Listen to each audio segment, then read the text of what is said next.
भावको जय श्री कृष्ण। मैं आज को ये बताने जा रहा हूँ कि जल के द्वारा या किसी शत्रु के द्वारा या मित्रों के द्वारा क्या घात हो सकती है, कब घात हो सकती है, मृत्यु कब हो सकती है, इसके बारे में बता रहा हूँ। अब देखिए, जन्म कुंडली में लग्न से तीसरे, छठे, नवें और 12वें भाव में यदि शनि बैठा है तो उस व्यक्ति की किसी एक भाव में हो, तीसरे, छठे, नवें, 12वें भाव में से किसी एक भाव में अगर शनि बैठा है तो उस व्यक्ति की जल में डूबने से मृत्यु होगी। तीसरे, छठे, नवें, 12वें भाव में से किसी एक भाव में यदि मंगल बैठा है तो हथियार के द्वारा, शस्त्र के द्वारा उसकी मृत्यु हो सकती है। अगर तीसरे, छठे, नवें और 12वें भाव में से किसी एक भाव में अगर सूर्य बैठा है तो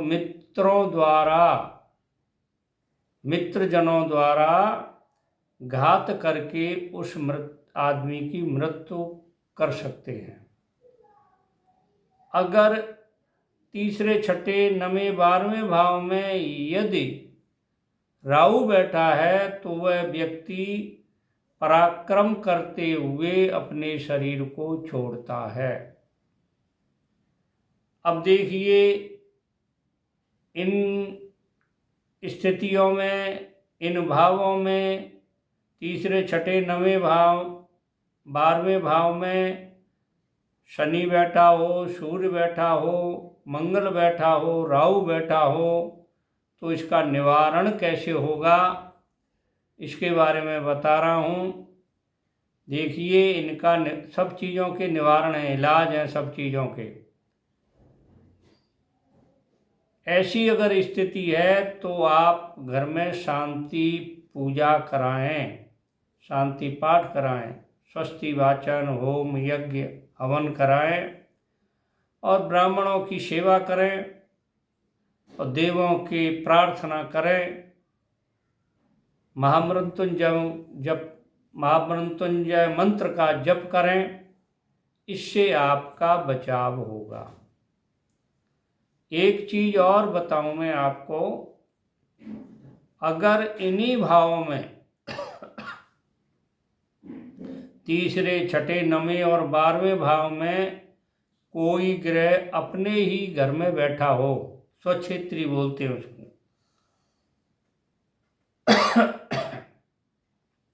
यानी कोई ग्रह स्वक्षेत्री बैठा हो, अपनी ही राशि का बैठा हो, तो उसको कुल दोष लगता है, यानी कुल के लोग उसको दोष लगाते हैं।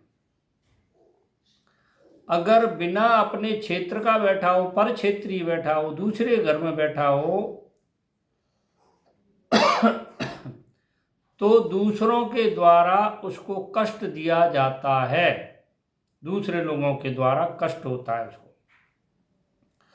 अगर कोई ग्रह इन्हीं भावों में तीसरे, छठे, नवें और 12वें भाव में शत्रु पक्ष का बैठा हो, शत्रु क्षेत्री का कोई ग्रह बैठा हो, तो उसको शत्रुओं से क्लेश होता है, अपने लोगों से क्लेश होता है, मित्रों से पीड़ा होती है। यानी इन्हीं भावों में स्वक्षेत्री बैठा हो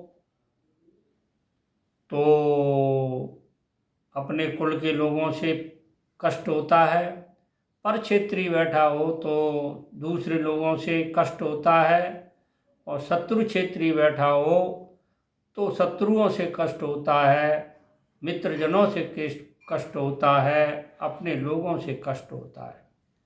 ये मैंने आपको जानकारी दी है। ये बड़ी दुर्लभ जानकारियाँ हैं जो मैं आपको दे रहा हूँ। आप उसको थोड़ा ध्यान से सुने और मनन करें तो आप इसका बचाव कर सकते हैं। आपके जीवन पर कोई प्रतिकूल असर नहीं पड़ेगा।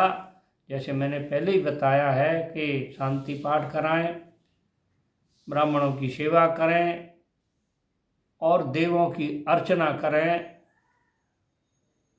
और महामृत्युंजय मंत्र का जप कराएं, तो इसका प्रभाव आपके जीवन पर नहीं पड़ेगा। महामृत्युंजय मंत्र है ओम त्र्यंबकम यजामहे सुगंधिम पुष्टिवर्धनम उर्वारुक वंदनार मृत्युर्मुक्षीयमामृतात्। तो इन मंत्रों का जप करने से आपको बचाव होगा और आपके जीवन में सुख शांति मिलेगी। मेरे इस चैनल को सब्सक्राइब करें, लाइक करें, शेयर करें। जय श्री कृष्ण।